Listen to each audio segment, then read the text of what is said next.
মন্দিরে পূজা দিয়ে 2024 লোকসভা নির্বাচনের মহারণে নেমে পড়লেন যাদবপুর পূর্ব লোকসভা কেন্দ্রের অনির্বাণ গঙ্গোপাধ্যায় বিজেপির প্রার্থী। আসন্ন লোকসভা ভোটকে কেন্দ্র করে পশ্চিমবঙ্গের মোট 42টি সিটের মধ্যে 20টি সিটের নাম ঘোষণা করা হয় বিজেপির দিল্লির মুখ্য দপ্তর থেকে। আর সেই ঘোষণায় দক্ষিণ 24 পরগনা জেলার 4টি লোকসভা কেন্দ্রের মধ্যে 2টিতে বিজেপির প্রার্থী ঘোষণা হয়েছে। যাদবপুর পূর্ব লোকসভা কেন্দ্রের বিজেপি প্রার্থী ডাক্তার অনির্বাণ গঙ্গোপাধ্যায় স্থানীয় কোয়াবেড়িয়া শিব মন্দিরে পূজা দিয়ে উদ্দীপনার মধ্যে সমর্থকদের সঙ্গে নিয়ে দেওয়ালের পদ্মফুল অঙ্কন করে লোকসভা যুদ্ধে নেমে পড়লেন। গতবারে তৃণমূলের মিমি চক্রবর্তী জিতেছিল প্রায় 3 লক্ষের বেশি ভোটে। তখন বিজেপির প্রার্থী ছিলেন অনুপম হাজরা। সেই ভোট রিকভারি করে জেতার ব্যাপারে আশাবাদী বিজেপি প্রার্থী। সাংবাদিকদের মুখোমুখি হয়ে সন্দেশখালি দিয়ে মুখ খোলেন। আরামবাগের প্রধানমন্ত্রী এসে সন্দেশখালি বিষয়ে বলার পরই বাধ্য হয়ে পুলিশ গ্রেফতার করেছে শাহজাহানকে। মাতৃশক্তির সুরক্ষা করা প্রয়োজনের ইস্যু নিয়ে তিনি নির্বাচনী প্রচার শুরু করলেন। আজকে গোয়ালবেড়িয়া দিয়ে বারুইপুর পূর্ব বিধানসভা দিয়ে আপনি প্রচার শুরু করছেন এক প্রকার। তা কেমন মনে হচ্ছে, কর্মীদের মধ্যে কেমন সাড়া পাচ্ছেন বা কি? আমি কর্মীদের মধ্যে সব সময় সাড়া পাই।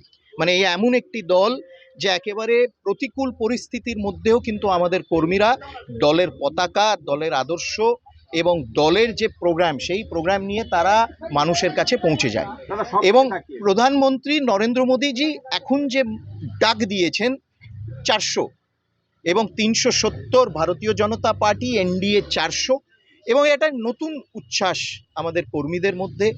তাদের কাঁধে, তাদের সহযোগিতায়, তাদের সাথে, তাদের পায়ে পা মিলিয়ে আমরা এই জয় লাভ করব, এটা আমি সুনিশ্চিত। এবং সেই জন্যে উচ্ছ্বাস। এবং এই জায়গা, এই মানে এই অঞ্চল তো আমার জন্য আর কিছু নতুন নয়, আমার জন্য নতুন নয়। আমি সারা বছর ধরে এবং বহু বছর ধরে এখানে বিভিন্ন প্রোগ্রাম, বিভিন্ন অনুষ্ঠান, বিভিন্ন কাজে সবার সাথে থেকেছি, ঘুরেছি। আমি সেই জন্য মনোরঞ্জনদাকে বলছিলাম যে আজকে যখন সকালে আমি আসছি, আমার মনে হচ্ছে এটা তো রোজকার। তারপর মনে করতে হচ্ছে আচ্ছা না, এটা একটু অন্যরকম এবারে পরিস্থিতিটা, সেই জন্য অন্য ভূমিকায়।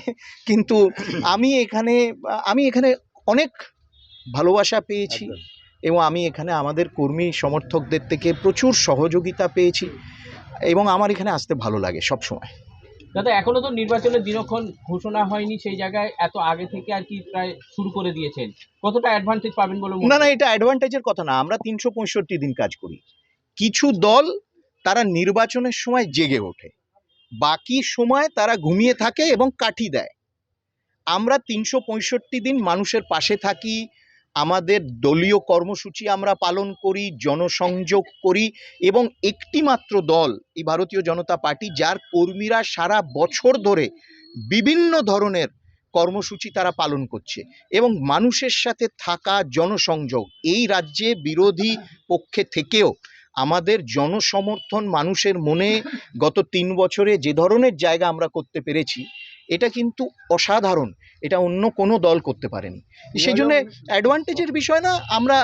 আমরা সারা বছর কাজ করি এবং আমরা প্রত্যেকটা নির্বাচন, সে পঞ্চায়েত থেকে, আমি এখানে পঞ্চায়েতের প্রচারও করেছি, এখানে মিউনিসিপ্যাল, এই অঞ্চলে মানে পুরো যাদবপুর ধরে এই ডিস্ট্রিক্টে মিউনিসিপ্যাল প্রচারও করেছি। সে মিউনিসিপ্যাল প্রচার হোক, পঞ্চায়েত হোক, একেবারে পুরোপুরিভাবে আমরা সব নিজেদের সব এনার্জি দিয়ে কিন্তু আমরা এখানে কাজ করি।